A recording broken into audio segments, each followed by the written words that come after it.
sexisme des hommes noirs, diaspora vs Afrique. Bonjour madame, bonjour monsieur. Aujourd'hui, je viens vous parler d'un sujet sensible mais essentiel, le sexisme des hommes noirs. Un sexisme qui ne se vit pas de la même manière selon que l'on se trouve dans la diaspora ou en Afrique. Deux réalités différentes, mais une même conséquence. Des femmes blessées, limitées, empêchées. Dans la diaspora, le sexisme est contradictoire.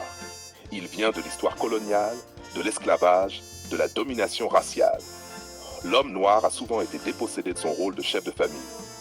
Alors aujourd'hui, certains cherchent à réaffirmer leur autorité. Mais ils vivent dans des sociétés où l'égalité est la norme.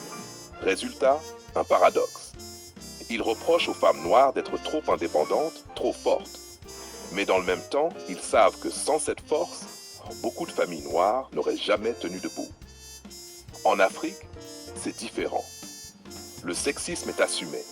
Il est légitimé par la coutume, la religion, la tradition. L'homme est chef, la femme suit. La polygamie est admise. Les décisions appartiennent à l'homme.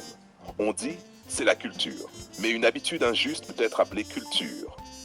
Elle n'en reste pas moins injuste. Alors, diaspora ou Afrique, quelle différence?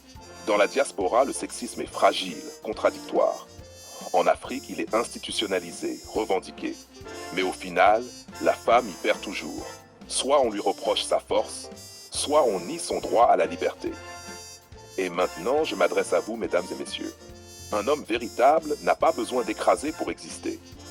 Un homme véritable n'a pas besoin de dominer pour être respecté. La virilité, ce n'est pas la possession. La virilité, c'est la responsabilité.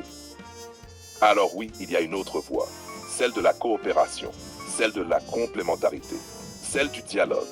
Un couple n'est pas un champ de bataille. Un couple, c'est un chantier à construire ensemble. Et si l'homme noir veut vraiment reconstruire son image, il doit comprendre une chose. Aimer sans posséder, protéger sans écraser, construire avec, pas au-dessus.